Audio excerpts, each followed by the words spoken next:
I was just wondering because I was like, because when we first met, you were like, "Where is Poland? What is this language?" And I was like, "What? He doesn't even know where is Poland." And I was just wondering if what's like, how is it possible? How is it even possible?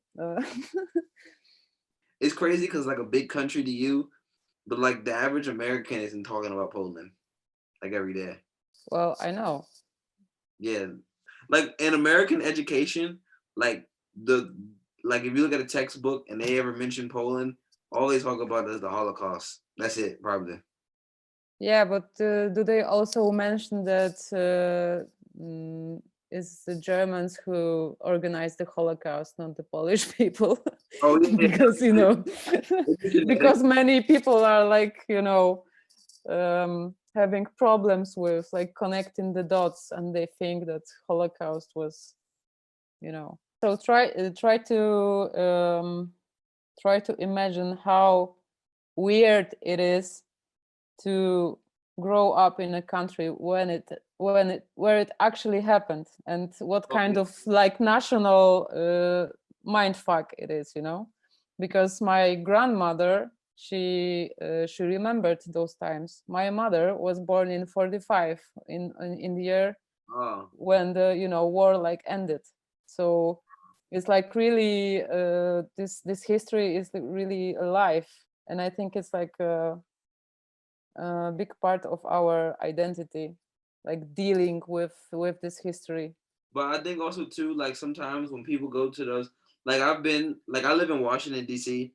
Uh, um, before I lived in New York, and like if you go like to those ports in like Virginia and Maryland, they still have ports where slaves were brought in, and it's like crazy to actually go stand there. You know what I'm saying?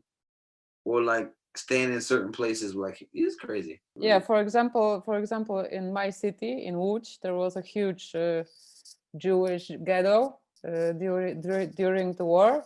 And Jews from all around Europe were like being jailed in this ghetto.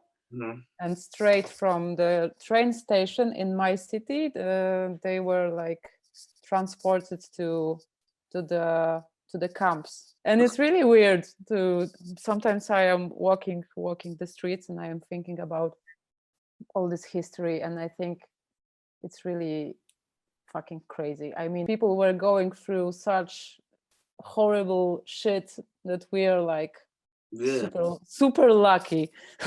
And I am never complaining. like I agree too. I think but I was looking at something the other day, and it was like there's like people that believe like the Holocaust never happened.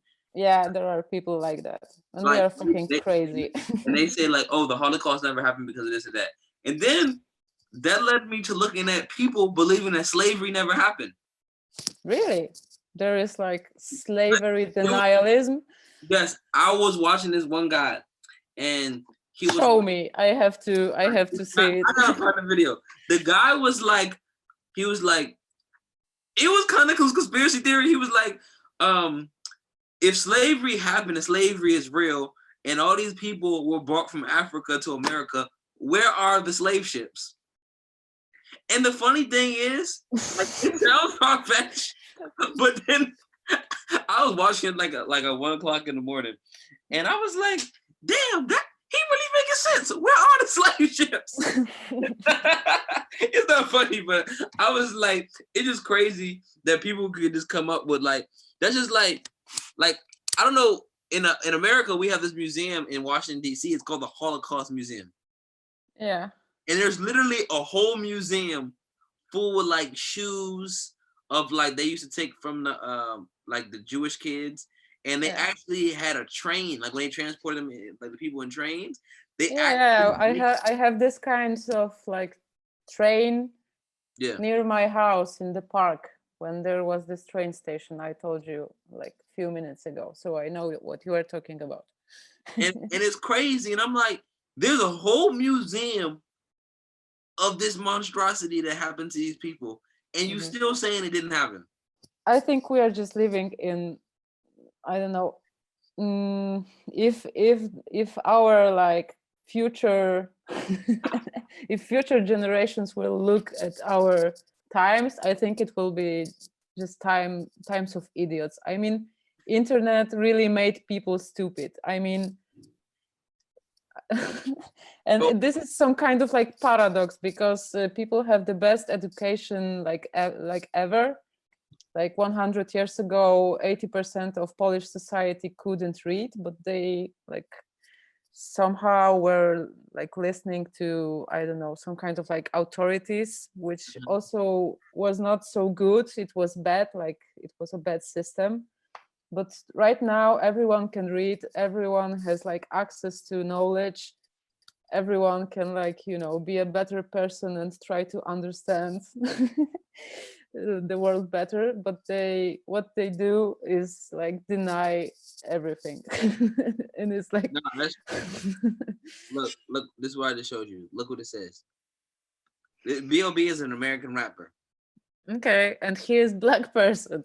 Yes, and he said because he said it never existed because he never seen a slave ship. The thing about conspiracy theories is, if you listen to a good person that knows how to talk, they will convince you. Like, because sometimes I'll be like, okay, let me listen to this person talk, right? And then like they'd be like, oh, well, the earth is flat because this, that, and third. But then at the end of the video, I just be like, I don't know what to believe. I mean, it's so stupid to believe that earth is flat that I just can't even imagine. No, just literally, I think there's an actual organization in America. It's called There is. I have Black seen Earth Society. I have seen a documentary film about this organization. I think it's on Netflix, and it's pretty good for Netflix. For like 1 hour and a half, they are trying to prove that Earth is flat, and in the last minute, they are doing like, you know. This is actually crazy. Like, this is actually a website. Like, hold on. Yeah, I think the websites like this one, or Holocaust deniers or slavery deniers, is like the darkest corner of democracy. Like the darkest corner. I mean, you know, people, they often, I don't know if you guys have this debate in Poland, but I cannot lie. Every time I've talked to somebody about slavery, I go to school, right? Like, my school is like 2% black people, right? Most of my class, I'm the only black person there. So people would always ask me their craziest black, like, whatever. So this one girl asked me, I guess she lived in somewhere in Europe, and she said, hey, Emmanuel, and she says, what do you think was worse, slavery or the Holocaust? how stupid is this question? I was just like, you barely know me. You just see that and this is the first question you asked me. And a lot of people have this back and forth debate, you know, about like what was worse. And I'm like, do it really even matter? I think this girl was just ignorant. And no, but the crazy thing about it, in America, people have this debate all the time. If you suffer the most, you win. Like a trophy, first, second, and third place. But then also too, stuff like that made me think about like the monstrosities in the world that nobody remembers. The Holocaust and slavery was like 2 events that people mainly remember. But what about like events that maybe that happened in the world that nobody ever remembered? In Belgium, King Leopold, when he was doing the rubber trade, we actually learned about, surprisingly, we actually learned about that in a textbook at school when I was younger. We learned about that. But did you know, for example, and I don't want to compare like anything to anything, but for example, in Poland, there was also kind of like a slave-based system. It's not like a racial thing, but the like aristocracy basically were like the owners of the peasants. I found interesting article. I will show you. Basically, it's slavery. But it's like landowner and tenant. Yeah. But in Poland, it was called pańszczyzna, which just means that like the nobility owned, you know, like people that were working for them and they were doing nothing big. So basically, it's slavery. Like you work for a person and do what they say until you pay off a debt. No, there was no debt. They were just like landowners, and they owned people with this land, and there was some kind of like weird laws which enabled something like that, and like peasants couldn't like move from one village to another without permission, and like, no, it was crazy. For me, it's like slavery. That's something that we in Poland, people don't like to like discuss this topic, because there is this like, you know, like myth of elites which are like good for the people and stuff like that, but basically they were using others people work for their own good, you know.